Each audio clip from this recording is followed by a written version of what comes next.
one sensation, that what was your body feeling at that exact second? Because you still walked after that. So before I got shot in the face, I was in a lot of pain. It hurt.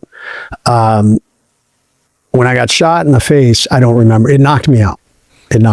So I don't remember when it happened. And it definitely, if anybody's ever been knocked out, there's kind of a little bit of time where you're trying to figure out what happened. You kind of got this fog, and you're trying to sort through the fog. And when I came to, I wasn't feeling any pain, but I knew I couldn't think straight. And I knew something was really wrong.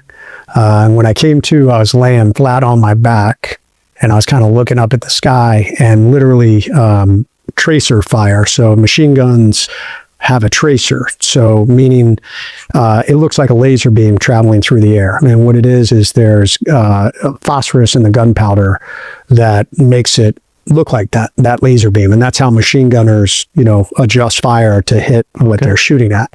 And I was seeing these tracer travel directly over me. So this gunfight was happening above me while I was shot and pinned down. And that was kind of my first cognizant thought, like, holy shit, like I'm super messed up. I remember reaching up to my face and feeling this hole in my face and like, oh my God, I got shot in the face. And I remember, calling out to my team leader, I'm assuming on the radio because he wouldn't have heard me. And I said, hey man, how long to the medevac? And he was like, oh my God, Red, you're still alive? Because they had seen me get hit and fall. And we don't know how long I was out, 5-10 minutes. And I said, yeah, how long to the medevac? And he said 5 minutes. So it would end up being, 15-20 minutes before we were able to win the gunfight. Because that's first and foremost, our guys have to win. I mean, you can't run out in the middle of a gunfight to save a teammate in the middle of a hail of gunfire, because then you're going to get killed or you're going to be injured. Now we have bigger problems. So I knew I had to be patient, and I focused on that. Like, hey man, stay awake to stay alive. And we would end up calling in a close air support mission. We had an aircraft overhead, and we called in bombs on our position, which would be the closest bombs ever dropped in the entire Iraq war. We literally called rounds right on our position. My team leader did, and my team managing that, I was out front, but the bombs impacted the ground right in front of me, where the machine gunner was. It kind of blew up over me. And then my team leader ran out and got me and dragged me back to the tire. And I drifted in and out of consciousness. The guys continued to fight. We called in a few more fire missions, before we called in the medevac.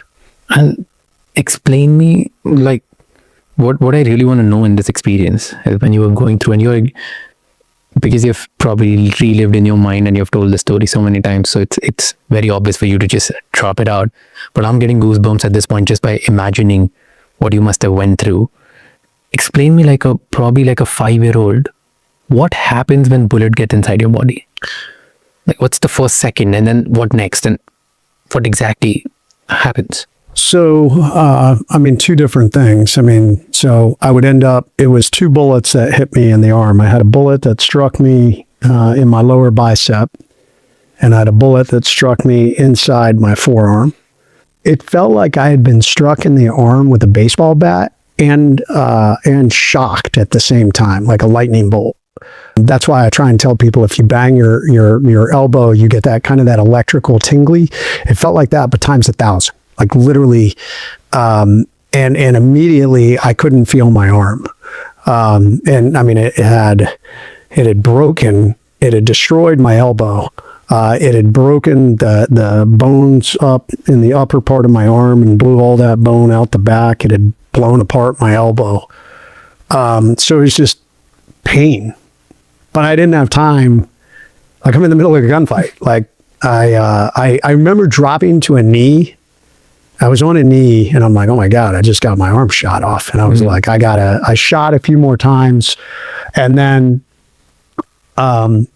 the guy said they saw me stand up and turn to move back. So I imagine what I did is I looked back and I saw them at that tire, and I was like, hey man, my bullets are coming everywhere. I need to go get behind, we call it cover, something that'll stop bullets. So when I got up to turn to them, that's when that round hit me in the face. So that one I don't remember. I can't describe what it felt like. I mean, it knocked me out. I don't remember any pain after that until my team leader started trying to drag me to the helicopter. And then suddenly I felt all the pain at once. And I was like, stop, like, help me get up. And he helped me to my feet. And I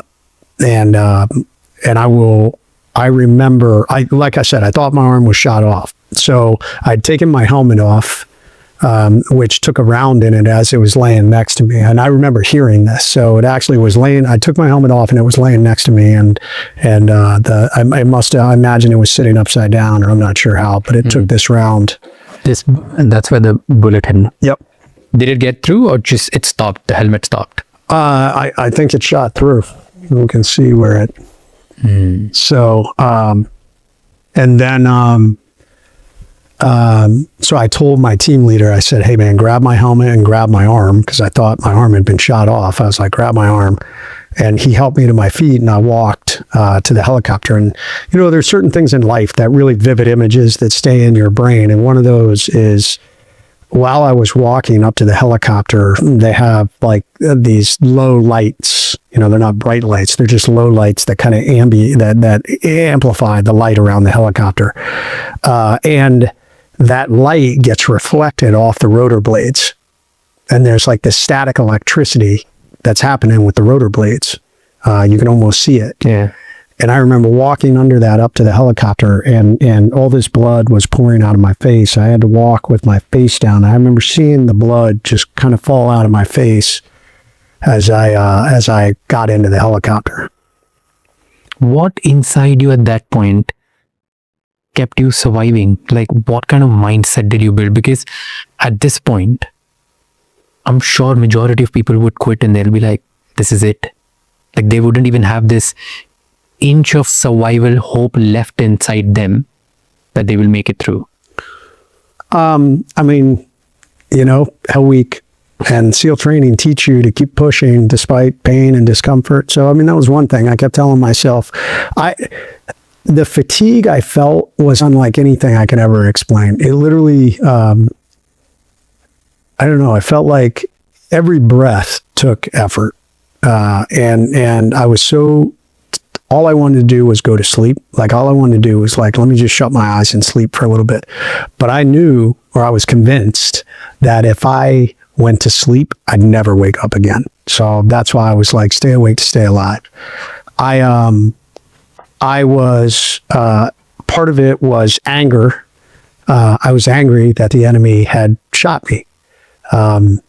That'd be a great victory for Al-Qaeda. That'd be a great celebration for them to kill a special operations member and an officer. And I didn't want to give them that satisfaction. So part of it was anger. Part of it was I have a wife and kids, and I was thinking about them. And, you know, I'm a man of faith. I called out to God and I said, hey, I need help to go home. I want to see my wife and kids again. And whatever you believe, I felt like I suddenly had energy and power. So those things are what drove me. Yeah. So the anger, the Navy SEAL training, the family and faith, combination of all these four things gave you hope that you'll survive. And I tell people those same things can help you too. You don't have to be in combat. True. Okay, I want to get down to, I was fascinated by the vest that you got.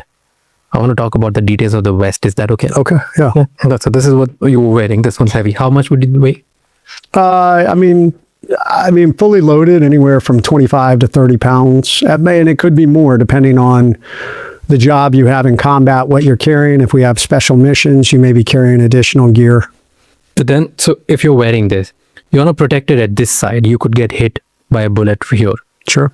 And that would cost you damaging your arm. Or kill you. Or you Oh, you will get killed here if you get a bullet from here? I mean, the body armor protects your vital organs, but it protects you pretty much straight on. I mean, I was lucky. My body armor caught it straight on.